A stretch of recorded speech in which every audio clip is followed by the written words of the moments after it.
Welcome to the deep dive. Today we're digging into something really central to medical training. How people actually become doctors. Not just learning the facts, but the whole identity shift. Exactly. It's that transformation, isn't it? Going beyond the skills and knowledge to embodying the physician role. And we're basing this discussion on a really interesting article from Advances in Health Sciences Education. It's called Rethinking, Identity in Medical Education, Genealogy, and the Possibilities of Being and Becoming. It sounds fascinating. Yeah, so our mission here is to kind of unpack how medical education shapes these future doctors, looking past the official curriculum. Getting at those deeper influences. The article mentions that historically we've often viewed this through two main lenses. Right, what were they again? Well, one is psychological development, focusing on the individual's inner journey, their personal growth into the professional role. Okay, that internal experience. Makes sense. And the other is socialization. So how trainees pick up the norms, the values, the expected behaviors of the medical world. Learning to fit in, essentially. So, inner world, outer world. But this article throws a bit of a curveball, doesn't it? It asks, are we maybe unintentionally creating a sort of standard issue physician? Kind of narrow mold. And what does that mean for the doctors themselves and, well, for you, the patient, down the line? That's the core question they're probing. Yeah. Are these current training methods maybe limiting the possibilities of what it means to be a doctor? Okay, let's get into that. They start with this quote from Robert Merton back in, 1957? Yeah, about medical schools transmitting the culture of medicine, advancing it, and basically shaping newcomers into practitioners with a professional identity. A foundational idea for sure. Culture carriers. It is. But the article pushes back a bit. Okay, we talk about professional identity formation now, but which culture are we actually passing on? Yeah. And crucially, why that specific one? What's embedded in it? Who gets to define that culture? Exactly. And that leads right into the concept of the hidden curriculum. Ah, yes, the hidden curriculum, not the lectures or the textbooks, but all the unspoken stuff. Precisely.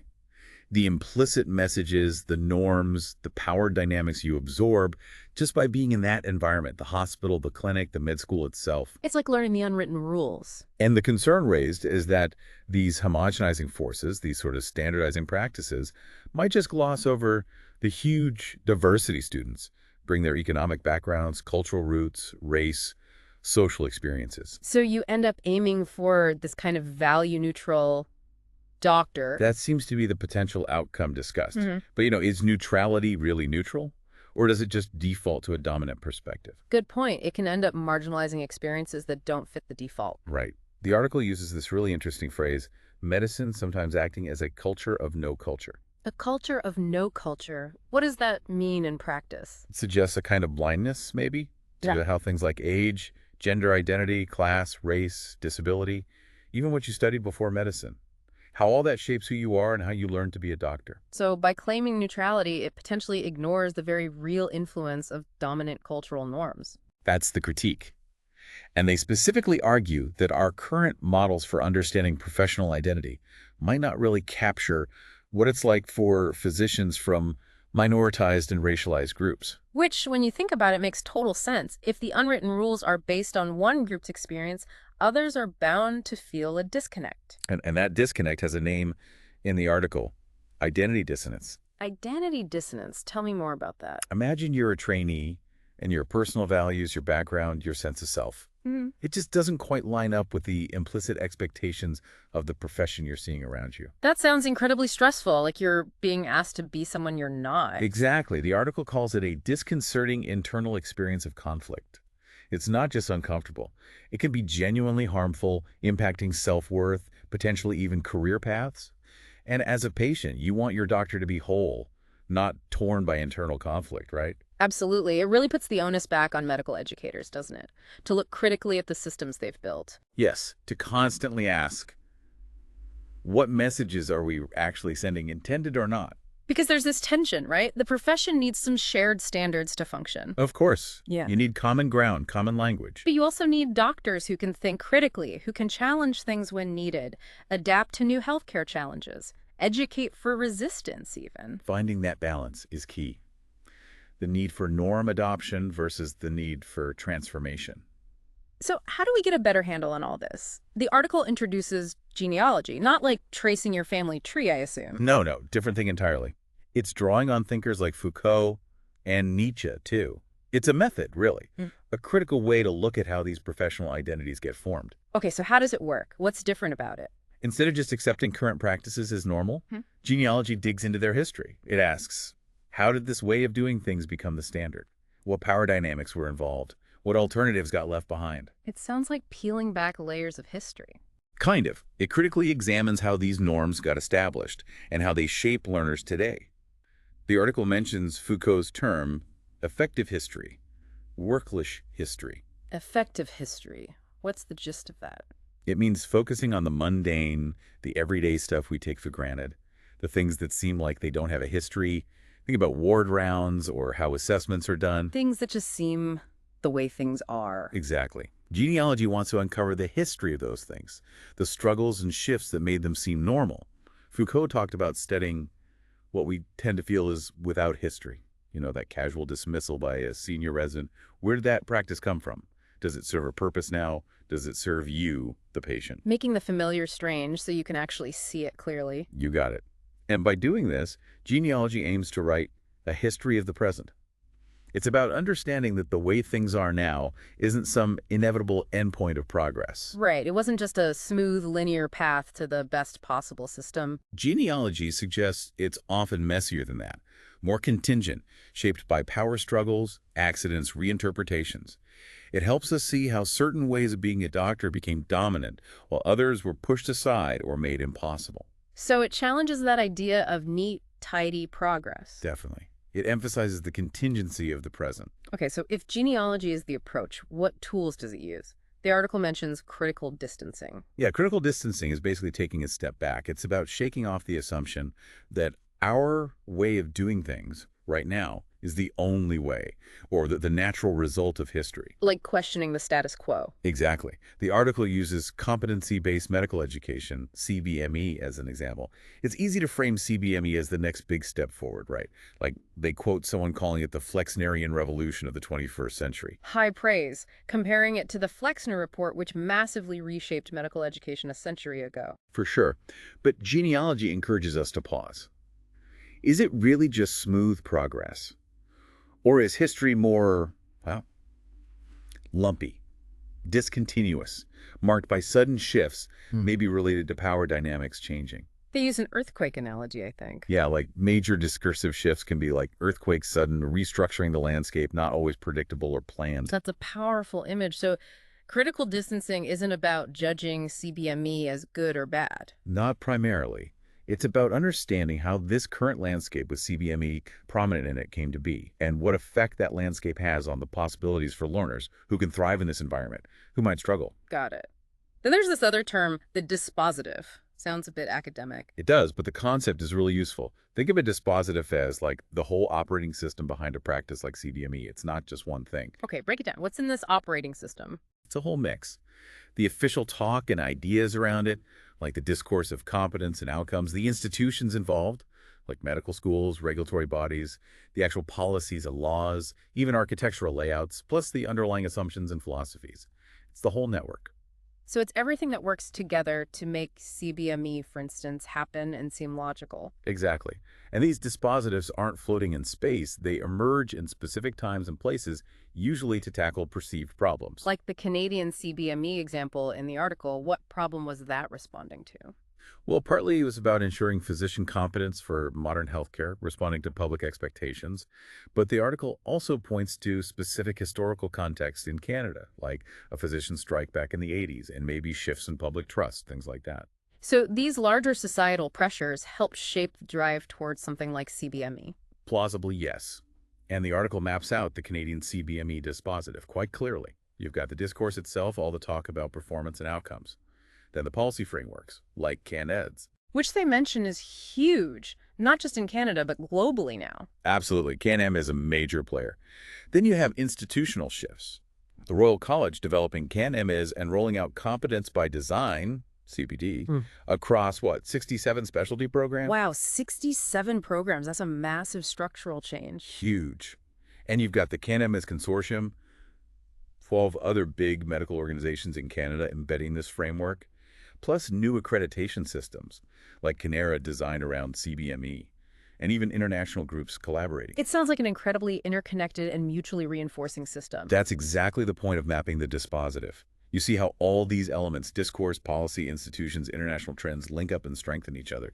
It makes the whole thing seem very solid, very natural. And that makes it harder to question or even see its effects on identity. Precisely. Understanding these socio-political roots is important, the article argues, not just for Canada, but for anywhere, thinking about similar educational models. Okay, so that's the dispositive as a system, but how does it actually shape the learners? The article talks about its normative contour. Right, so the dispositive isn't just the external structure, it actively shapes the learning spaces, and through them the possibilities for professional identity. Foucault identified 3 axes, or ways this happens. 3 axes. Okay, what's the first one? The relation to truth.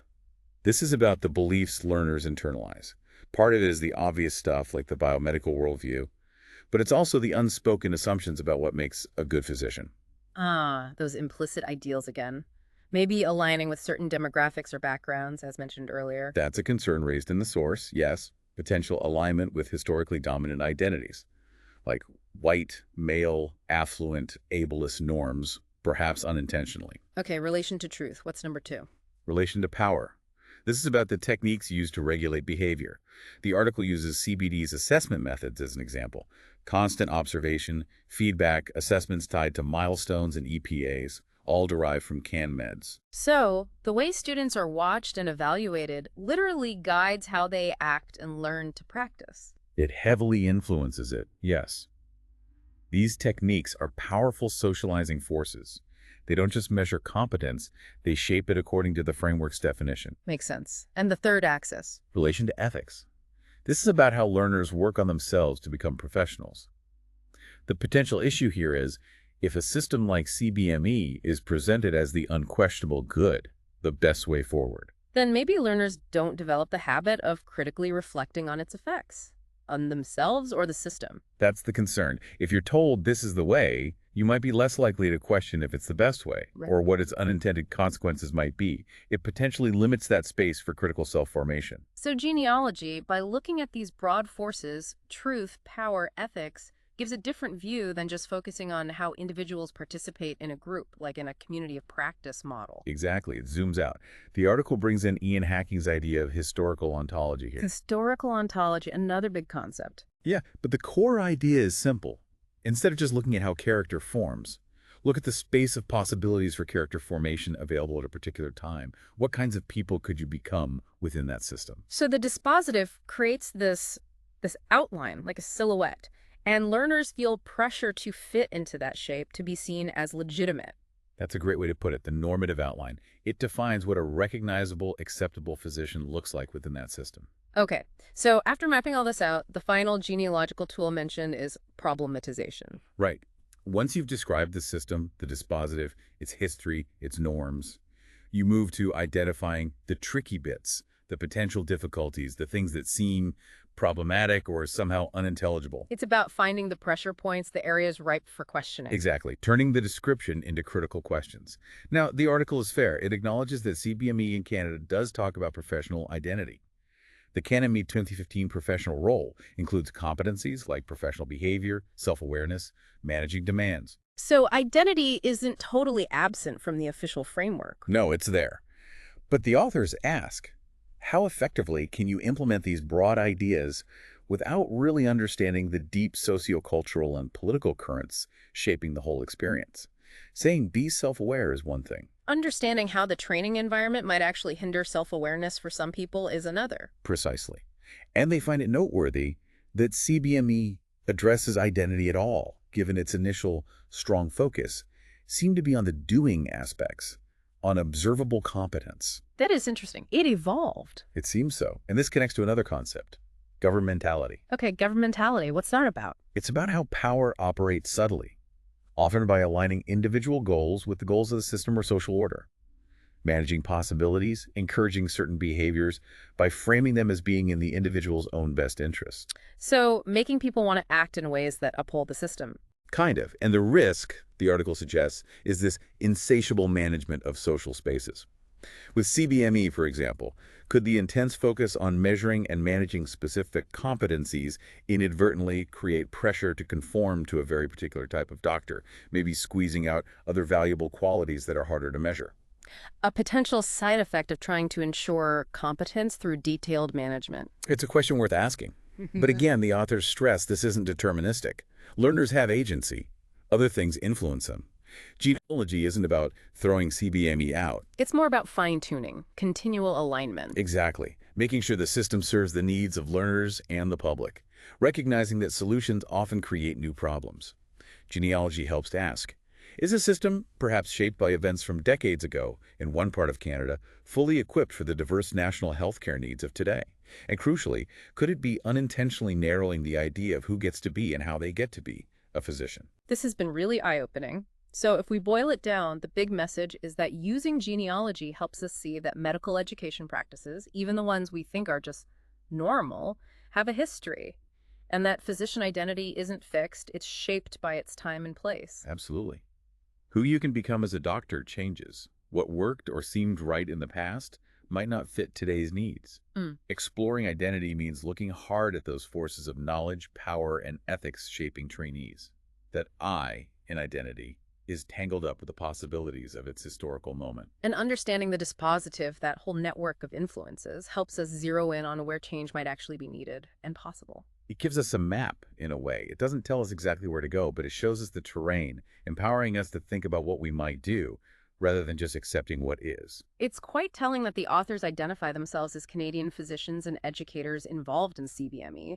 They're reflecting on their own system. Yeah, acknowledging it will have intended and unintended effects. And they stress that educators have this ongoing responsibility to try and capture those socializing effects, the hidden curriculum stuff. And they suggest this genealogical approach isn't just for medicine, right? It could be used elsewhere. For sure. Examining how educational trends arise, gain influence, and impact learners in any field, really. So final thought for you, our listener. As we think about creating competent doctors, maybe we also need to think about how those structures might be subtly defining who gets to be a doctor and what that means for everyone who relies on the healthcare system. Definitely food for thought. Indeed. Thanks for joining us for this deep dive.